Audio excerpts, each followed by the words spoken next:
Welcome back, everyone. I still have with me on the program Comrade Daniel Onjeh, is a public affairs analyst and former president, National Association of Nigerian Students. Also, Umar Aminu Kalgo is a lawyer and political affairs analyst. Gentlemen, thank you so much for staying with us on the program.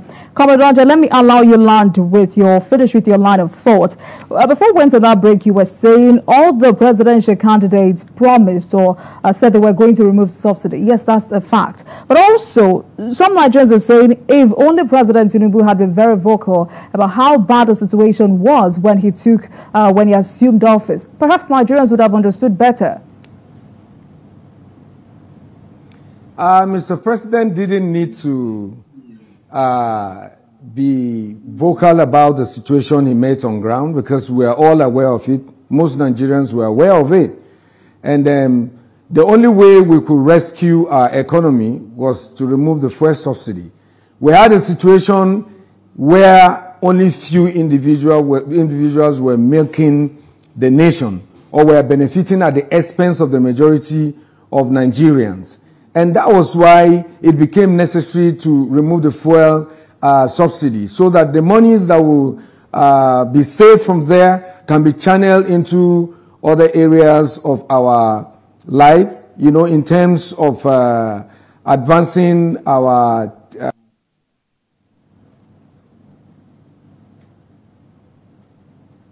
Comrade, are you there?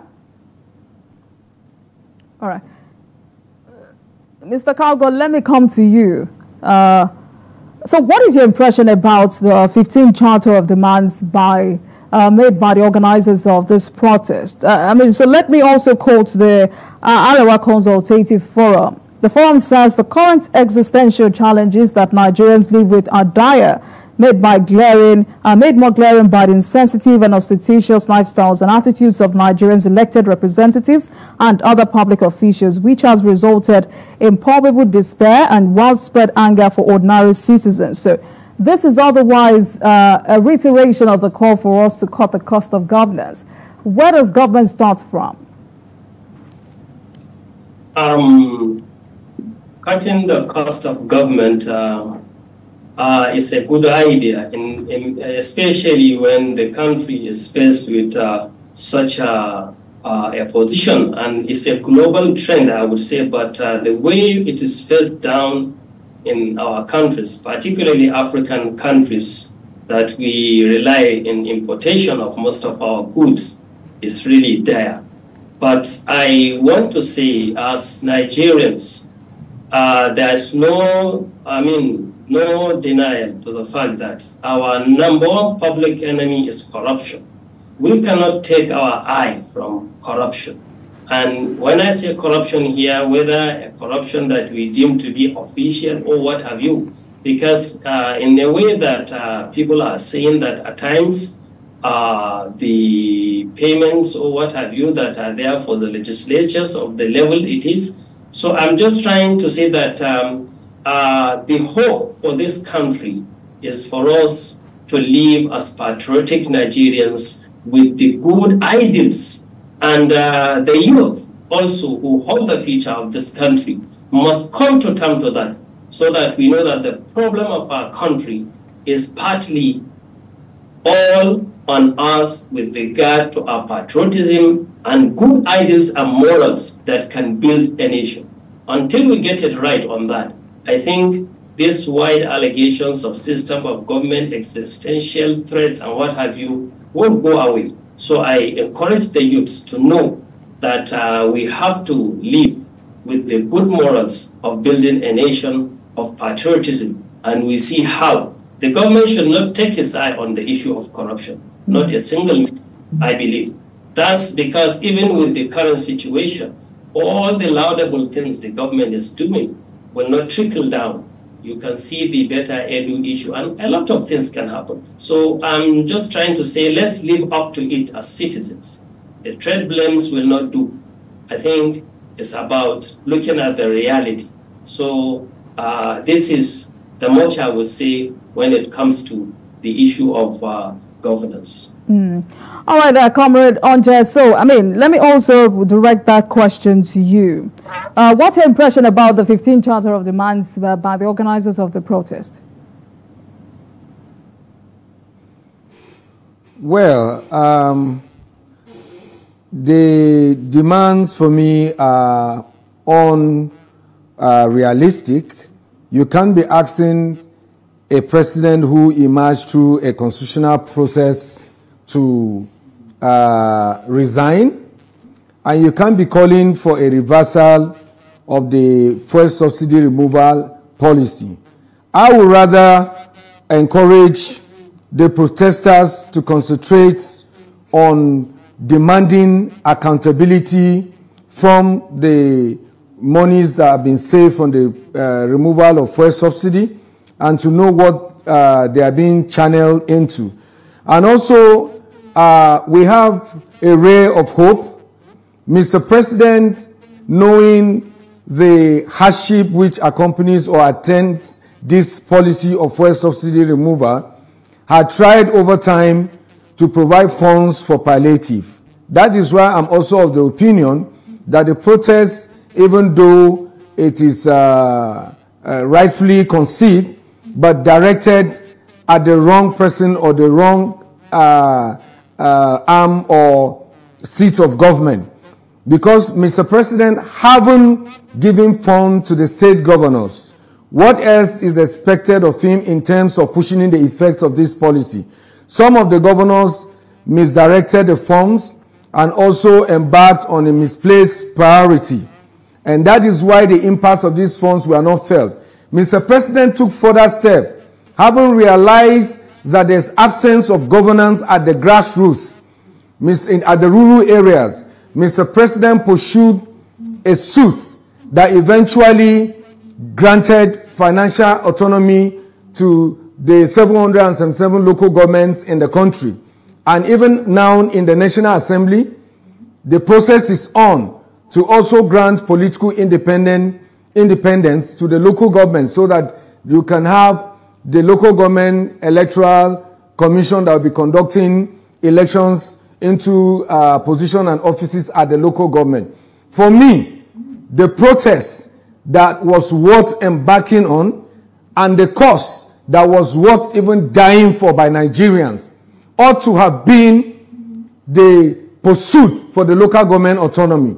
And Mr. President, in his own wisdom, having realized that there's absence of governance at the rural areas, at the local government, and the reason we have this heightened level of insecurity in the rural areas, he pursued this cause and he was able to attain it. I think it should be a big congratulations to Nigerians, and Nigerians should also understand that Mr. President has good intention. Someone who is anti-masses wouldn't have pursued this project. Nobody will have dared the governors to pursue the cause of this local government autonomy like Mr. President have done. And I think he deserves some commendation. And also, Nigerians should be a little bit patient with him. That is where the time lag for policy formulation comes in. Now the policy has been initiated. The financial autonomy has been granted by virtue of the judgment of the Supreme Court. We are talking about the point of pronouncement of policy and to the implementation. The implementation process is still ongoing. By the time this is fully implemented, I think the suffering, the hardship would have been ameliorated. And aside that, Mr. President also has successfully fought the oil cabals in Nigeria. How many people will have dared there? And I'm also convinced that there are other areas that Mr. President is taking the battles to, like the areas of corruption, and some maybe for strategic reasons, I believe he's allowing for now. The posturing of the members of the National Assembly, also is of great concern. In this difficult situation, I think we should stop showing flamboyancy and extravagancy in our conduct as political leaders, because this is what is actually giving the concern, and some are capitalizing on to incite innocent citizens and the less informed people that will be on the streets even on this protest. So I would rather that we exercise a little more patience with Mr. President, especially now that he has approved the sales of crude oil to the Dangote refinery and local refinery, more so even in our own local currency. It means huge sums of money are going to be safe, and this is going to also stabilize our foreign exchange. All right. So let me go to Mr. Kalgo. Comrade Onjeh just raised some very valid points, and I'd like to take you up on that. How do you assess the complementary roles of state governors in the economic recovery of this country? Are they doing enough? And I'm asking that question because from time to time, we talk about federal government all the time, while we cut state governors some slack. I mean, Sokoto State has the highest number of poverty with 91%. Imo State reported the highest rate of unemployment with about 48.7%. Anambra State recorded the lowest underemployment rate. Unknown gunmen all across the southeast region, yet no protest in all of these states. Why now? I would say it would be very difficult for me to assess all the governors in Nigeria. But I have to say we have to live with the system we have. We have a federal government and we have a state government that will cater for the, citizens in their states. That said, I will want to say that the issue for the ordinary citizen in the country is to see on ground how his life had become maybe either in terms of food, quality, the quality of life, health, and what have you. Believe you me, these issues are real concerns, especially with the level we are. And the main problem is, you see, if you have a system, the government are semi-autonomous in a way that the federal government can take care of it when you find some governors lagging behind. But how do you checkmate that? I believe it's for us as a nation and citizens to live up to our level of expectation. The ordinary citizens are not left out of the occasion because elections are there, are held. We have to stand our ground. Let me give you just one example of how, the self-esteem of the Nigerian citizen has degraded to. I could remember during the Buhari regime, there was a time when the petrol pump price was pegged. In the majority of states, you will find it pegged at maybe 80-something, and you will go in there, and the people, selling will tell you to pay more than that. And people will just, so you see the consciousness of that, this is a commonwealth of the country for the citizens is not there. That's why even this issue of subsidy is not well understood. I just want to disagree with the comrade there. You will see the ordinary citizen don't understand much about the issue of oil subsidy. And I believe it's debatable.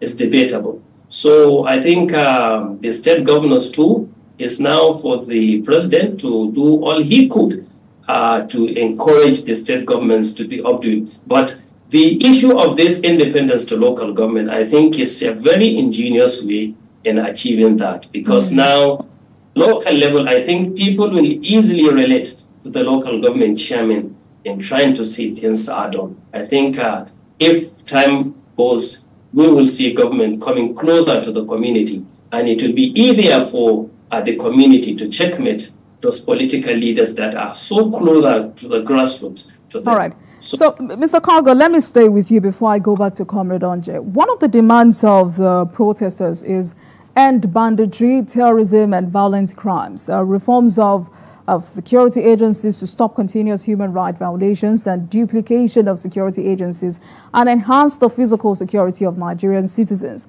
The truth is we cannot shy away from the fact that insecurity has been our biggest challenge. But Nigeria's military has announced offensives, including airstrikes against bandit hideouts in vast forests across the northwest. But the criminal gangs are proving an elusive enemy. What exactly are we not doing right? Mr. Kalgo. Well, I would respond to this first by saying, yes, indeed, the security of lives, property is wholeheartedly on the government. And wherever citizens found themselves not to have that, they would always take it on the government. That said, it does not mean that the ordinary citizens have their respective duties, but generally the bulk of the responsibility is on the government. I think that this issue of security, I'm not expert on security, but I believe it is something that has to be nurtured by including the people on ground. And I want to say something onto that. There are adversities in life. We have insecurity. But even at that, I could remember when the Iraq war was waging, I listened to a documentary where it said that wherever there is a war, there are people that it is during that time that they make their monies. So I want the government to look critically at all the institutions that are involved in issue of security, so that the essence of all the funds is being geared towards achieving true peace. I think this thing is not, there's no single military solution to it. I believe it has to be political, religious, whatever way. And these groups that we are fighting are many. Some have ideological background. I think if someone has ideology, it is even easy to engage him, because you can know from where he is coming what is accommodatable for the whole of the country to have peace. It could be accommodated. But the one that is more dangerous is this kidnapping that is just there for the trail of making money and what have you. I believe even those who are already in that quagmire would find it so difficult and will be opting for ways out, because human beings is a civilized species, and insecurity will not serve his purpose no matter what. So it will definitely down on them. So let's use all ways possible to see that, yes. All right, comrades. So, I mean, the truth is, or the fact is, there must be an end to insecurity. But, you know, juxtaposing this with the latest Global Terror Index, which shows that Nigeria has made unprecedented progress in addressing insecurity. At the same time, recently there were reports of female suicide bombers now back to Borno State. So what more can the president do to secure the country? Well, I think one of the greatest steps he has taken is this autonomy to the local government, because this will enable the government at the rural areas to provide the necessary and needed security logistics. If you go to most of the local governments now and you try to engage the security agents to respond to any security situation, the first thing you begin to hear is a lack of mobility, lack of logistics, and all of them. Yet, funds meant for the local government are being released to the state governors. So I think with this local government autonomy now, the government have been taken down to the people at the grassroots, and the people would tax the leadership at the local government and demand for accountability. I believe that this local government autonomy will enable the local government authorities to provide the necessary security logistics to address the security challenges at the local government and rural areas. And beyond that, there will be improved primary health care delivery system at the local government. Beyond that, there will be creation of jobs in the formal and informal sector at the local government.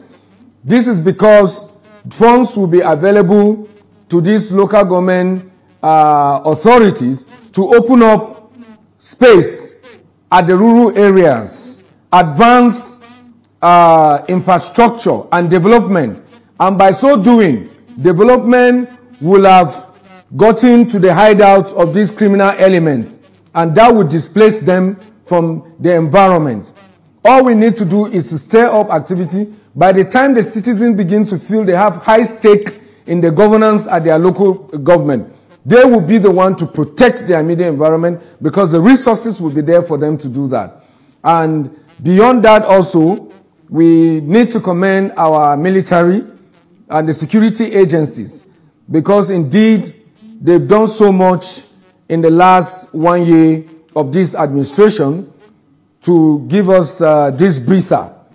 And we are encouraging them not to relent. And that is why I'm concerned about a violent protest.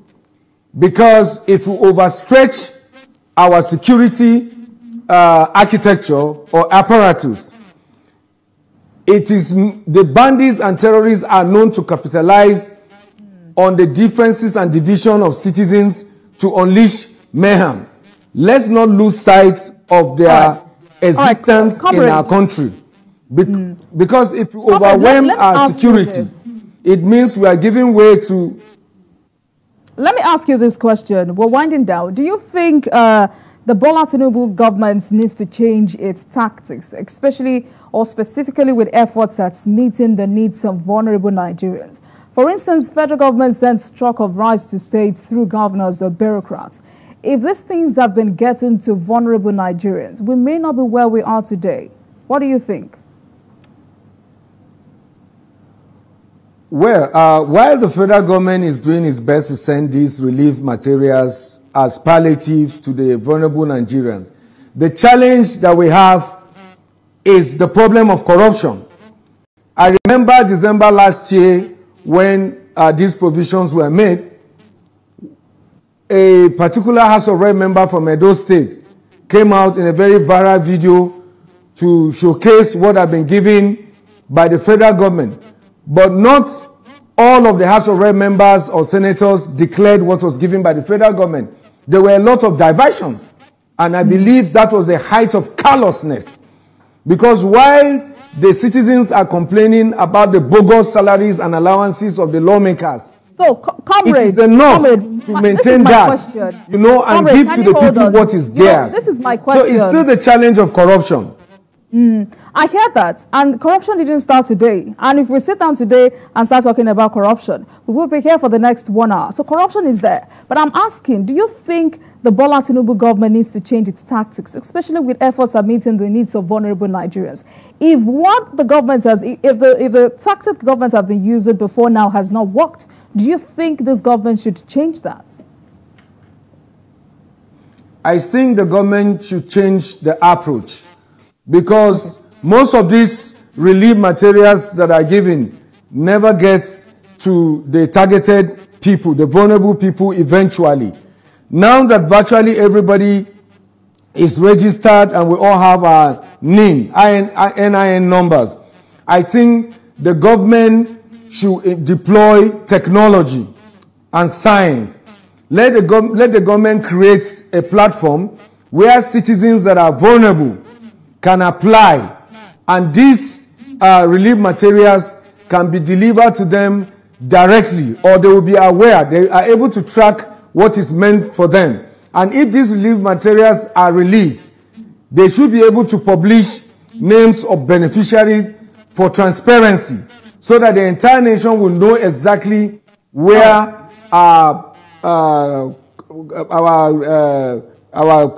the taxpayers' money and our collective either patrimony or funds is being invested in. So there should be a proper record for those who are beneficiaries of these government largesse or relief materials. But the current method or approach used gives room for corruption.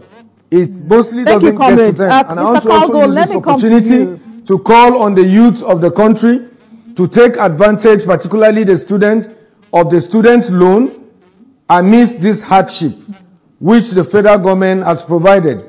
And also we know that Mr. President has signed the new minimum wage. Let me quickly, because of time. Because of time, I hear you. Because of time, let me quickly take Mr. Kalgo's final word to Nigerians at this time. Mr. Kalgo, what's your final word to Nigerians, young Nigerians at this time? The protest is tomorrow. My final words to Nigerian youth is that their concern are our concern, well understood, and all the hardships and calls for good governance are in order and correct. And even before they embark on the protest, their message is heard. But that should not take their eyes from this apprehension. Personally, I believe these apprehensions are real. And if in the event, I have seen the meeting with the IGP, this protest is going to go, it should happen in a controlled manner in a place. Because even the protest that was averted in Ghana is going to take place in a square, in a place. So finally, say it should be good if they hear the words and hold back this protest. All right. Thank you so much, gentlemen, for your perspective tonight. Concise, precise, and very thoughtful. Thank you so much. I appreciate it. I've been speaking with Umar Aminu Kalgo, a lawyer and political affairs analyst, and Comrade Daniel Onjeh, public affairs analyst and former president, National Association of Nigerian Students, NANS. Thank you so much, gentlemen. Please have a great night. Thank you so much. My pleasure. And thank you for watching, everyone. That marks the end of today's episode of Politics Tonight.